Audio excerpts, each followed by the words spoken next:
That's the way it should be. Happy Thursday, guys, and welcome into PuckTime, powered by WagerTalk TV. It is 50% off day at WagerTalk website-wide. Every single play, pick package up and available. 50% off at the website. Looking forward to a huge day and a huge show with my co-hosts, Carmine and Bryan Leonard. We've got 3 games: Avalanche, Wings, Rangers, Devils, Maple Leafs taking on the Vegas Golden Knights. Of course, best bets at the end of the show. Hey, before we get into it, I got to throw something out there. I told Bryan something before the show. He said, save it for the show. So I got to say, the LTIR, long-term injury reserve, has been a problem in the NHL for years now. Tampa Bay Lightning started it many years ago with Kucherov getting injured, coming back in the playoffs. And we've seen teams do it pretty much every single year since then. Bryan, the Knights won the Stanley Cup last year. Completely fair. Very deep team, great team. But Mark Stone magically got healthy for the playoffs. And it looks like Jack Eichel was put on the injury reserve. And now Mark Stone might go back on the LTIR. So that opens up cap space for them to go hit the free agency market, make a big splash, and then just bring those players back at the playoffs. I have to know your thoughts on this. I did not realize that Mark Stone was put on long term. I know he got hurt yesterday, and they said he's going to be out for a while. But you got to play the games. That's every team has the same opportunity to do it. So, I don't have a problem with it. But when they get back to that point, we'll have to see what happens. But I'd love to see Riley Smith come back. Pittsburgh isn't going anywhere, and, he fits very well here. They'd love to have him back. But, yeah, they're playing the games, and I didn't know how they were going to figure that out last year when Smith was or Stone was hurt. But they did, and it worked out well. I don't know what to tell you. Just when you're new, you think outside the box, So Right. Seattle, Vegas, they have to do that. But everybody's got the opportunity. Even in Canada, you can do that. I didn't know if you were aware of that. You play by the same rules as what we do here in the States. No, it doesn't happen here yet. It doesn't happen here in Canada because we have free health care, Bryan. So Okay. It doesn't happen here in Canada. I may So need our to start guys are moving up just- there. And We have those. Yeah, we just pump them up with drugs and send them right back onto the ice.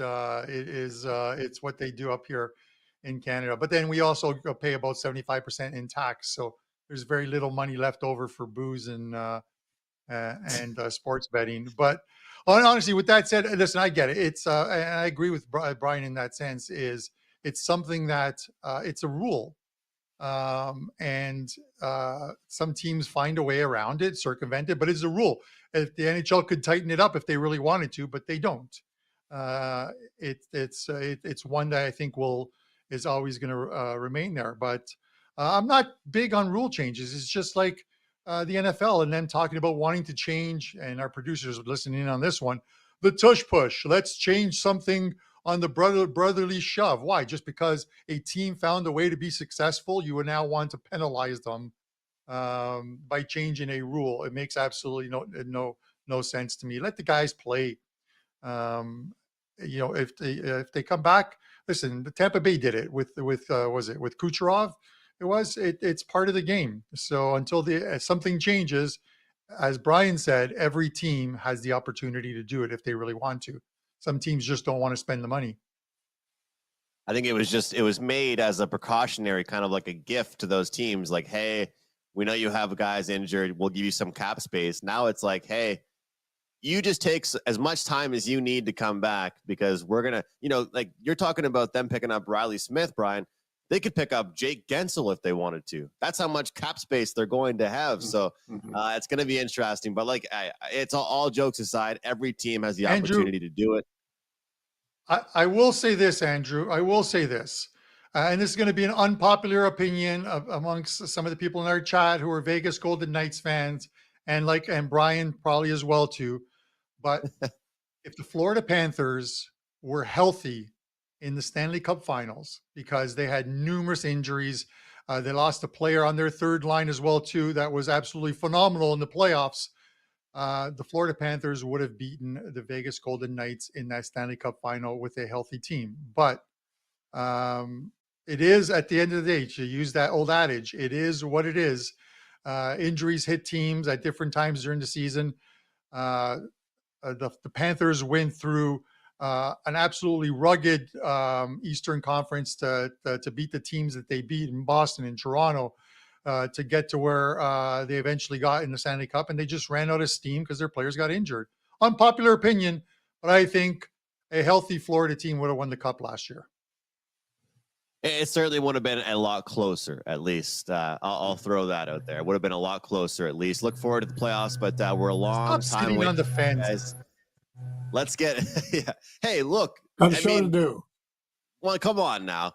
Let's go with the Red Wings and the Avalanche here, fellas. We got -140 for the road team. Detroit at home +120, total being 6.5, but we're very close to a 7. In fact, I am seeing a 7 or 2 on the odds board. We'll see if more begin to pop up in this one. Carm, we know all about the splits with this Colorado team at home versus on the road, how much different they've been recently. But I have a feeling that Colorado can get out of that poor road slump tonight and get the job done. What do you think about this matchup tonight? Absolutely. Listen, this is a weird game, and weird in the sense of the fact that Colorado just came back from a 6-game East Coast trip right after the All-Star break, where they went 1-5 and didn't look good in going 1-5. Then they come home and get 2 get-well games. The second one was the more impressive game, the one against Vancouver, because the Canucks are having a very good season. They win that game 3-1. Now they head to Detroit for one game. It's a one-game road trip to Detroit, and then they come back to play the Leafs on Saturday night back at home in Colorado. But here's the thing is, getting those 2 wins, especially that last one, it sort of stabilizes the team. And we talked about like the Boston Bruins and somehow getting that win against Dallas. And could they build off that? They did last night against Edmonton. The same thing with Colorado. They're a very good team. And they're right up there. They're second or I think they're third in the Western Conference. And that's despite losing 5 of their 6 games on that road trip. This is a team that is going to finish near the top of the standings, a very good team. And you got Detroit coming home off a 4-game, West Coast trip where they come back from Seattle in the last one. They lost their first 2, won the next 2 against Calgary and Seattle, and now return home. I just think this is a good spot for the Avs. I think that 6-game road trip is still in the back of their minds on how bad they played. And it's only a 1-game trip. I think they want to go there, get the win, come home, and then get ready to play the Leafs on Sunday night. On Saturday night. So I'm taking the Avs here. I don't mind laying the $140 here. They're the better team. And if this was a neutral rink game, this line would probably be a little bit higher. It's in Detroit. Detroit has been playing well over the last couple of weeks, put themselves in position for a playoff spot, but there's still a lot of season to go here. Give me the Avs -140 here in this spot. I like this price. Brian? Can't argue with you. The Avalanche have won 7 straight meetings in this series. So they're facing a team that they've had a lot of success with in the past. And as you've mentioned, they were struggling on the road. But they've won those 7 games, 35-16 overall in the process. But as you mentioned, they really struggled on the road, losing 6 of 7 since the All-Star break. They have turned it around slightly at home with the 2 wins at home. With the game over Vancouver was very impressive. They continue to play like that, and I don't have any problems backing them on a daily basis. But the dichotomy of the Avalanche is a concern. 22-5 at home, 13-17 on the road. But they've been a good road team in the past, and that is something you have to take into account. It's a veteran team that's won on the road in the past, so I would expect that number. It's right now they're 4 games under 500 on the road. I expect by the end of the year it'd be at least to the 500 mark in that regard. First game home for Detroit after a 2-2 road trip. 5 of the next 6 games, though, are in Detroit, and they play St. Louis, Chicago, Washington, and the New York Islanders. to end this month. So Detroit can really solidify a run to the playoffs on this homestand. But they're the lesser of the teams today in Colorado. I used Colorado as a free play today. Didn't quite make it because even though you're comfortable with the 140, if I get 135, I think is my strike point on this one. We get that number, and Colorado will be on our card. It is interesting the way we can approach this game, guys, because, Detroit, everybody talks about which team has been their kryptonite. And I was on a show the other day. People were asking me which team that I think I've struggled with the most to get a read on. And I think it actually has been Detroit. I'd say Detroit and maybe Seattle in the other conference there for me have been teams that I've struggled with a little bit. So when I look at this game in particular, I think that I want to take a little bit of the contrarian, not really contrarian, I guess, but just kind of the a different pathway, I guess. And I'm going to rock with the team total under for the Red Wings. We're going to go under 2.5 goals for the Red Wings. Look, this total is at 6.5, heavily juiced up, on its way to 7. As I mentioned, it's at 7 at some books here. But a key emphasis for this Colorado team, when they're not scoring every single night and absolutely just blowing up the score sheet, they need to get better at defense. And one thing interesting about this team is that their defensemen have stopped scoring. They're not really contributing as much.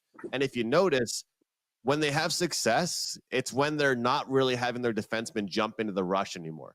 Cale Makar has gone the longest time in his entire career without a point, guys. I think it's like 6 or 7 games at this point. But if you look, they've still been successful in some of those games. Sure, the road trip wasn't great, but in some of those games, they've still had success. I think that Colorado needs to, and they're already looking towards becoming a better defensive-minded team. So I'm curious to see what happens with these totals down the stretch here for this Colorado team, because I'm not convinced they're going to be an over team every single game, because the way they were playing, it's disastrous. If you continue to play the way they were playing, it's very hard to hold a lead, play structured hockey, and play the right way. And if we look back at some of the road games they played, guys, they simply were giving up far too many chances. So I guess in a way I'm still on Colorado, but I'm going to go with the team total under 2.5 goals on the home team with Detroit, and hope Colorado can give me a good defensive performance. So that's what I'll look for. And I think that pretty consensus on the show here for the three of us that we're looking to find a way in somehow to take a play here on Colorado. Guys, please, if you're with us and enjoying things and you're enjoying Puck Time so far this week, hit the like button on the video here. And if you don't want to watch via YouTube, and I don't blame you, if you want to just listen to via podcast form, you can find us on all podcasting networks as well. When you're on the go, driving in your car, you can listen to Puck Time as well. Carm, any follow-up thoughts on this one, or you're good to go? No, I think I'm good to go on this one. But I do want to say something in advance of the end of the show, guys. It would have lost anyways. I completely muffed up yesterday's ladder challenge because I sent the wrong number to our graphics guy, Eric Garcia. So we had 6.5, over 6.5 in the Philadelphia game. The actual number that I was supposed to send it was 5.5. That was the actual opening number, 5.5 minus 120. So we're restarting. We're taking a mulligan on the ladder challenge and restarting it today from anew. So I take the full blame, Andrew. This mush head of mine somehow got that wrong. So let's move on to the second game. I'm looking forward to it, man. It's going to be fun doing that challenge. And me and you were talking about even doing some live streams to sweat out those games once we get a little bit deeper into the challenge. Bryan, we've got some good games here, man, and let's dive into a big one. It's always a good one when these two teams go head-to-head together, the Rangers and Devils. We're seeing about a pick in this one here, about a minus 110 both ways. Total, as expected, at 6.5, but I'm really seeing, no real favorable as far as under or over. It's about the same each way. Should be a tight one. What's your read right now on this Devils team? I had them as a buy over the next few weeks, but it's always a tough one to go against the New York Rangers. I've had them as a sell, but I haven't had very much success in that regard. So I'll be honest with you. When I have gone against them, I have lost. So I don't have a very good, very good run with them right now. But over the last 10 games, the Rangers have the second best record in the league, going 8-1-1. That was with expected goal share of only 46.34. So needless to say, they've been a little bit lucky as of late. Since the break, they've only played one true road game. That also helps their numbers a little bit. To me, it feels like the Devils are playing better than their recent 4-5-1 record. Over the last 10 games, 5-on-5 play, they own a goal percentage, expected goal percentage. My mistake. A goal percentage of 50%, expected goal percentage of 54.58%. So they're playing better than what their record shows with that 4-5-1. Normally, I like to back a team with expected positive regression. That would be New Jersey. But I have concerns about their losing home record. It seems like they play better on the road than they have at home. And the Rangers are a team that plays pretty good everywhere, although at home they've been dominant. Like to play New Jersey here. That would be the way I would look, but it probably won't make my card here. I want to go against the Rangers, who, as I mentioned, the 8-1-1 record. And they really, if you've watched them, they've been getting outplayed in these games. So I think we've got value on New Jersey. I just don't know if we'll get there with myself and my customers. All right. We'll wait to see how that number moves throughout the day, what ends up happening with that one. But hey, Bryan, sometimes, and that's how I felt yesterday about the Bruins and Oilers game, even though I did lean to the over, tweeted it out. Sometimes the game is just so good, you sit back and watch it, right? They make lines for all these games. We don't have to bet them. And you mentioned about the road versus home splits. And Carm, I've mentioned on the show recently how I've really been paying more attention to those. And you were the first person to bring up to me, Carm, about the Devils and how they're playing at home at the Prudential Center versus how they play on the road. And it's so intriguing because usually teams are better at home, but right now you're almost getting more value, a better price when you're betting them on the road versus at home. What's your take on this one tonight? Yeah. First of all, I'm going to ask our live chat and the people who watch this video later that are familiar with New York and New Jersey and the steakhouses to drop your favorite place, steakhouse, into either the live comments or the chat afterwards, and subscribe, because I'm making a trip during the playoffs out to New York and New Jersey, and hopefully catch a couple playoff games by hit up some steakhouses and watch the Yankees, along with a friend of mine. Ariel is going to get us some tickets. So thank you to Ariel Epstein for that. Andrew, this is a game, honestly, it's a rivalry game. And anytime it's a rivalry game, you can make a case for both teams. As Bryan said, my initial thoughts are to lean on the Devils here, despite the fact that the Rangers have won 8 straight games. It's just because the Devils had their number in the playoffs last year, and I just think that at home they play better. But then they throw in an absolute stinker like they did against Washington, and I had them.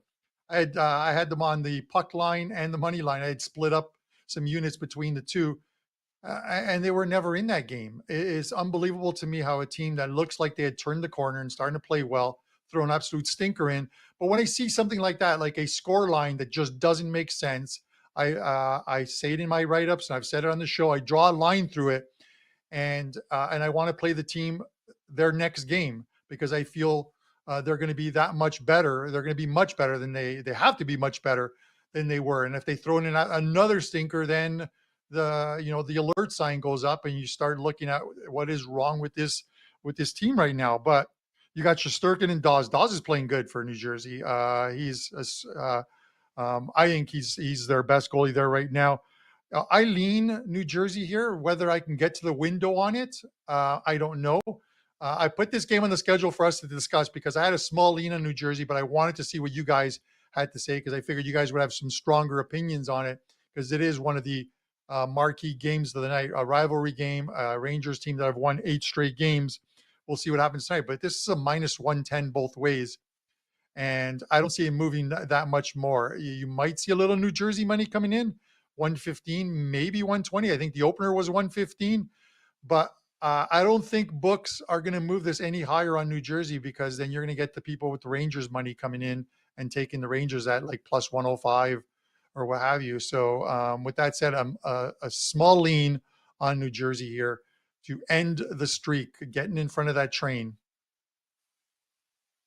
Getting in front of it, man. They've been playing some good hockey, but we're just waiting to see when this Devils team can get going, really. And I'll tell you what, like I mentioned them as a buy team, and I want to try and bet on them and find spots for it. But as we all know, you kind of want to wait to see them win a couple games before you jump on, right? You don't want to wait till the streak is too long, but this is a team that's just way too inconsistent right now. But guys, I always mention when I'm mentioning these advanced metrics and statistics, I don't like to mention full season. I prefer to do last couple of weeks or last month or two.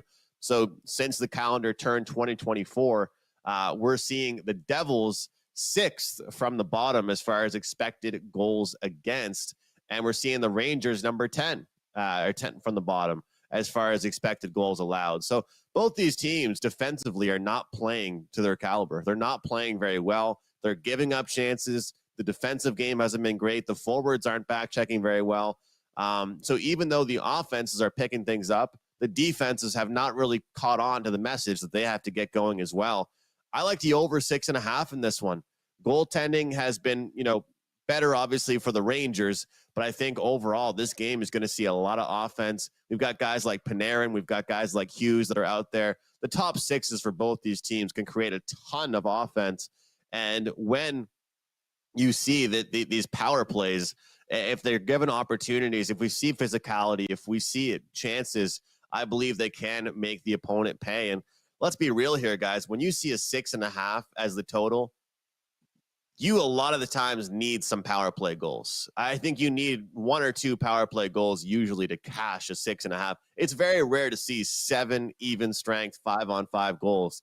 So I think when you're handicapping an over with a 6.5, you need to make sure teams have a good power play. And when you've got guys like Toffoli, you got guys like Meyer, like Heischer, so many players, Kreider, Zibanejad out there that are capable of scoring. I think that this is an opportunity for these two teams to get together and put goals. And I think that right now, defensively and long-term, not just the last few weeks, like I said, last almost 2-3 months, the defensive numbers and the data suggests that these teams are not playing well on their own end, giving up some chances. So I'll go with the over in this one. And I'm hoping for a good one here, guys. Hopefully we can see a good game, but we can all cash some tickets. And this, again, is going to be one that I'll have on my screen tonight, Brian. You were going to add something, Brian? No, I'm good. Oh, all good. All right. Brian was going to, I thought Brian was going to add a steakhouse to the thing for the next time I come to Vegas. Brian, next time I come to Vegas, I don't want to hear any excuses from you. You're coming out for dinner with me no matter where I choose. We can even choose Piero's, which is a cool, Marco took me there, a kind of an OG steakhouse. They have a veal chop the size of my head. That tells you how big this thing has to be. Absolutely great. They just pound it down, kind of like life has done to me as well too. But it's funny because one guy in our chat, they're talking about like Peter Luger's, and I've been to Peter Luger's in Brooklyn, and they have one at Caesars in Vegas now as well too. But I'm going to say this: I brought home a couple bottles of their steak sauce because I really liked it. My wife is like, this steak sauce, I know what it is. I can make the same one. I can figure it out. My wife seems to believe it is a mix of like ketchup, barbecue sauce, and cocktail sauce. And if you get the right combo, you get the Peter Luger sauce. I don't know. Bobby the bookie has a case of it shipped to him all the time. He absolutely loves that that steak sauce from Peter Luger. So with that said, Andrew, one day when you and I are in New York, I'll take you to Brooklyn and Peter Luger's, or in Vegas. I'm not sure if the Vegas one is as good, but really like the one in Brooklyn. Well, I sent you a post on Instagram last night that said, what is a normal amount of times to visit Vegas in 1 year? And the under-over was at 2.5. And I feel, Carm, every year you borderline that. You're either cashing it by the hook or going under by the hook. So I'm curious, guys, comment below how many times is too many to go to Vegas? If you're having fun and you're making money when you're there, I get it. But I look forward to my next time. I'm hoping the next time I don't go there is in August, but it seems like that's when I've been going the most, when you can't even really stand outside. It's so hot. for our Wager Talk get-togethers. But over under 2.5 times per year. You guys comment below what you think. Next time I see you, Carm, will probably be just in Toronto or somewhere like that. Let's get on to our last game. It's going to be a big one here, guys. Second half of back-to-back here in the desert. Maple Leafs against the Vegas Golden Knights. It may not feel like a letdown spot, but there is lots of hype for Matthews going into Arizona, where he's from. And we talked about on the show yesterday, I told you guys, I don't care what the price is. I don't care about plus money for a goal scoring prop. The guy continues to score. 2 goals for Austin Matthews. The entire team played really well. William Nylander, McMahon scored again. A high-scoring contest. But Vegas sitting back, waiting at home for Toronto to come to them here. And taking a look at the odds in this one, we are seeing slight favorites here for the home team. Carm, what do you think? Yeah, Andrew, I want to say this. Yesterday's show on PuckTime almost had as many views as there were people in the stands at the Arizona game. We had, I think, about 4,200 views on the video, and they had 4,600 at the game. So, but a lot of Leaf guys, of course, the Austin Matthews parents were there. This is one where, and it's going to be interesting to hear what Bryan has to say about this, because I talked about any game that with Adin Hill back, any game with Adin Hill in goal, and especially at home, I'm going to lean to the under in those games because he's played well. But now it's like 3 straight games, and I'm not sure if it's the team in front of him, how they're playing right now, maybe some injuries, but he's allowed 4, 3, and 4, and that's not Adin Hill like numbers, at least post-injury numbers. And you have Jones starting tonight. He's supposed to start tonight because Samsonov started yesterday. So it's likely Jones tonight. And I talked about how Jones, 7 of his last 8 starts, the game has gone over the total. It likely should be him in goal tonight, and then Samsonov back on Saturday after the day off when they play Colorado. So I'm leaning to the over here because it's 6. If it was 6.5, I'd be off of it, or I might even, if I was getting good enough vig on it, lean to the under. But 6 is a number that I feel these two teams can get to. And the Leafs are playing well. They're starting to score some goals. They found their offense. They found some secondary scoring for this team, and they're starting to play well. With that said, Andrew, there's always that little caveat of when a team is playing well, do they throw in a stinker, kind of like the New Jersey Devils that we just talked about? So I'm going to take the that right out of the equation. I'm going to take the over here. I think this game goes over the total of 6. And it's likely going to make my card as a smaller play, probably like a 2% play. So Leafs and Vegas over the total of 6. And we'll see what Bryan Leonard has to say about Adin Hill. Yeah, you mentioned Adin Hill. I watch every Golden Knight game, but the last game against Nashville, other than one shot in which he was screened, he didn't even see the puck. It was just complete sharpshooting by Nashville. If there was there was times we were watching the game where we didn't believe it went into the goal, and we had to watch the replays, and they're just squeezing these pucks in. They're just tremendous shots. So I don't think it's an Adin Hill situation. I think it just ran into a team that got pretty lucky on where they were shooting it. I've had trouble with the Maple Leafs lately. I made a lot of money going against them early on, but they're the main reason why I won't be joining Carmine in the south of France anytime soon is I've really been struggling with the Toronto games as of late. And this is a team I bet against on a semi-consistent basis to no avail, including I had Arizona yesterday, a team that had dominated Toronto. And I thought Toronto, even though they were playing a team that they'd struggled with, they would possibly overlook Arizona and then knowing they had to play Vegas here. But I love the Mullet Center. I'm actually going next time Vegas plays there. Marco and I are bringing the wives. And it's a fun place. It's like a college ice rink. So very excited. But normally, they come into this game unrested, facing a Golden Knights team who's been heading in the opposite direction. Vegas has dropped 3 straight games at home, now 19-8-2 at the Fortress. Just when they got Shea Theodore back from injury. They lost Captain Mark Stone last time out. They said he'd be out for a while. I didn't realize he was on long-term. That's not a good thing. And when he's not there, it really affects Vegas, possibly more defensively than offensively, because he's great at stealing the puck. He's just got a magic something about him where he's able to take the puck away from the opposition. He's not a big goal scorer. Assists he does well, but he's a good offensive player, but a great defensive player, which points me towards Carmine here and playing the over a little bit. That would be something I would consider.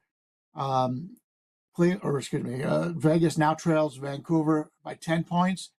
They're fighting off Edmonton and Los Angeles. So this is a critical stretch for the Golden Knights, and they're going to have to do it without their captain. These two also meet again Tuesday in Toronto. So it's a normal, not quite the normal back-to-back. There's a game in between for Toronto, but I've had no luck with these Toronto games as of late. Normally I would play Vegas because team losing 3 straight home games, key player out, DeMarco D'Angelo injured player theory. Just can't back Vegas right now. It would either be Toronto or the over. Maybe we play Toronto goals over, something in that range, but it probably won't make my card. Guys, I think that I'm ready to back Vegas here in this spot after some, recent struggles, like you mentioned, especially at home here. I'm looking at the first period, though. When Vegas has success in games, a lot of times it's when they have a good start. I'm not saying they can't come back in games. I'm not saying they can't win a third period, but it seems to me that whenever Vegas has a great game, that great game starts in the first 10 minutes. It doesn't start in the second period. It doesn't start late in the third. Starts right away. They're a team. The price on this full game is -115. Price in the first period money line is -130. As I mentioned out the start, even though it was against the Coyotes, there seemed to be some type of big deal going into yesterday's game. It was Matthew Nye's hometown. It was Matthew's hometown. And as Bryan talked about, the Coyotes actually had the Leafs number recently, which is hilarious to say out loud. But the Leafs were losing to the Coyotes. So big game last night. Vegas, well-rested, waiting at home. I'm going to, I don't have any plans after the first period or anything. I'm not trying to rush this bet by any means here, guys. But 20 minutes is hopefully all I need to cash this one. This is a two-way line, by the way, obviously. Two-way line. So if it is 1-1, after one, we just get the push. We just get the tie in this one.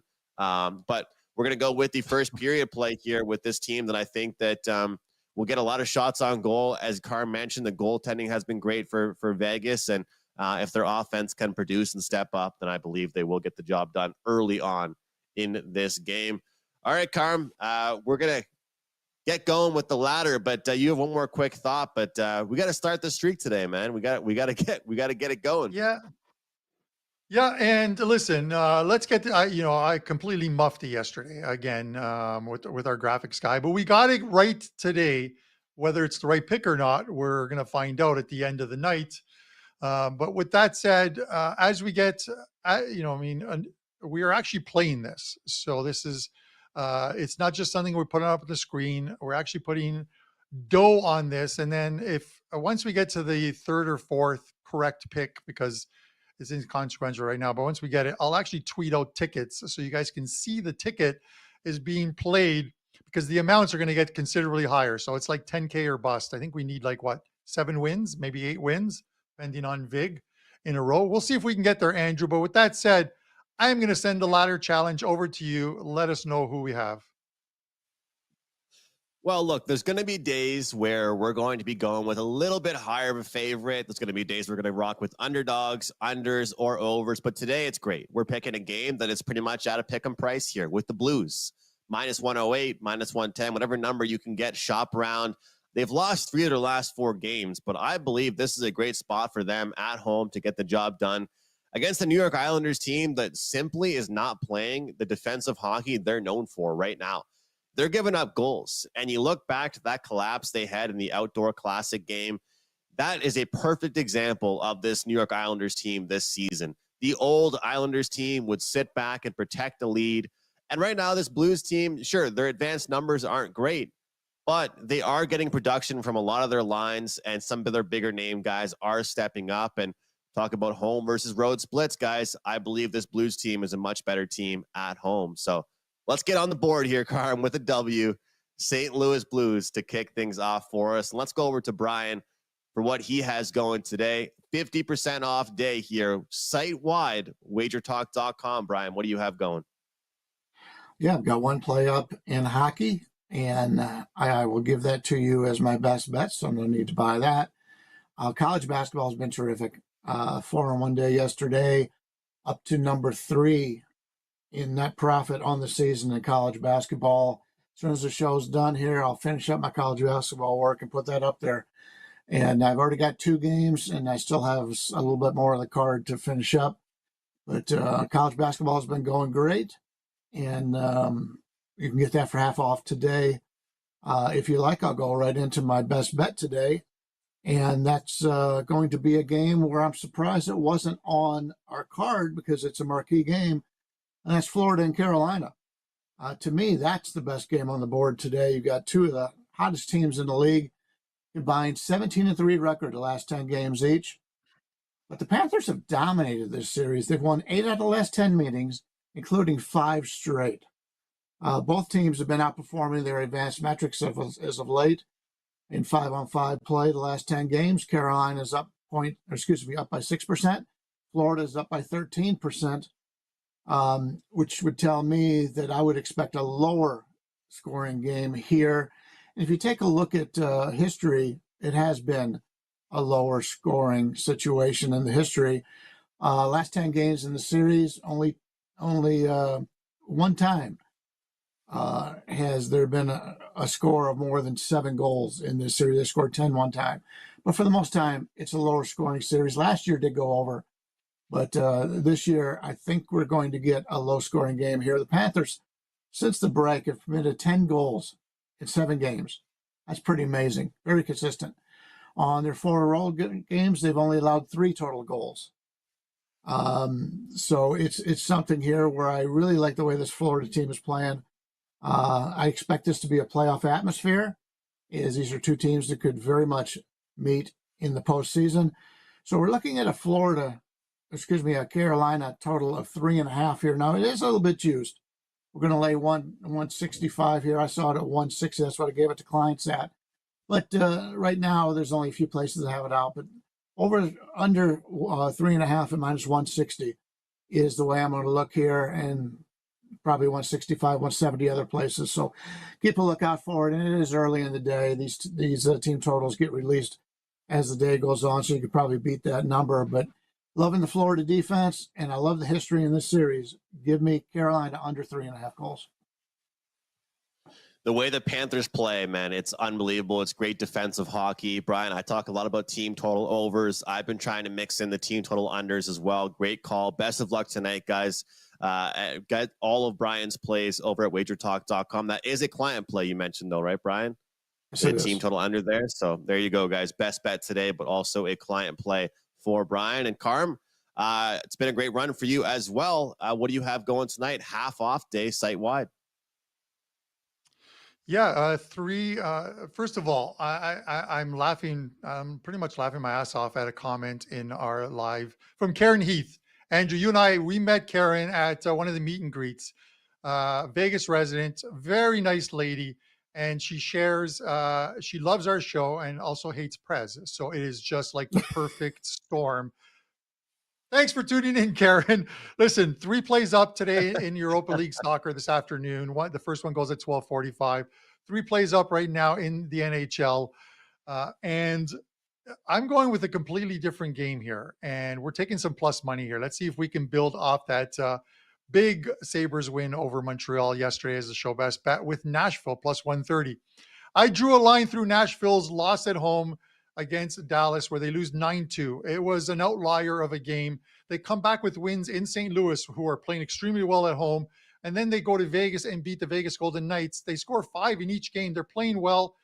I'm still iffy on this LA Kings team because they've won 6 of 7, but that was on the heels of losing 6 of 7, which also was 14 of 16 games that they lost. Good teams don't lose 14 out of 16 games. I don't think the identity is there yet for this Kings team, much like Florida's wasn't there. Maybe they put it together before the season is over and get into the playoffs and make a run. I'm going to take the plus money here. Give me the Nashville Predators to build off of those two big wins in St. Louis and in Vegas and get another win here at plus 130 tonight. Plus money, best bet. Man, this Predators team continues to be undervalued, I would say, in the betting market. So, Carm looking for another nice plus money ticket there with the Nashville Predators. Guys, 5% play goes for me tonight in the NHL. We got 11 games on the board. I found one that I like way more than all the others. You can get that half off, $17.50, or you can take $15 off a 3-day pass using the code 3day at checkout. Very simple. That's 3day at checkout to take $15 off a 3-day. But really looking forward to this big bet here tonight, 5% play in the NHL. But my free play for the show, and I really do like this one as well, little bit chalky here, guys, but we're going to go back to the first period markets here and go first period over 1.5 goals, Montreal Canadiens, Pittsburgh Penguins. Montreal, second half of a back-to-back, they're 1-9 this season. They have been abysmal in the first period and in the entire games in second half of back-to-back. But right now, Pittsburgh is giving up chances as well. They're one of those teams that without their goaltending, they would be a much different team. You know, they're getting bailed out. Their defense has almost been worse than their offense lately. When I look at this game, I expect the first 20 minutes to be an absolute goal fest, to be trading chances, and these two teams to come out a little bit sloppy defensively and for the offenses to show up. Montreal played last night, ran into a good goaltender. I'm hoping tonight both teams get involved in the first 20 minutes. Over 1.5 goals, first period. My best bet here on the show. Great stuff with, of course, Carmine. As always, Brian Leonard joining us. You can find all three of us at WagerTalk.com. Guys,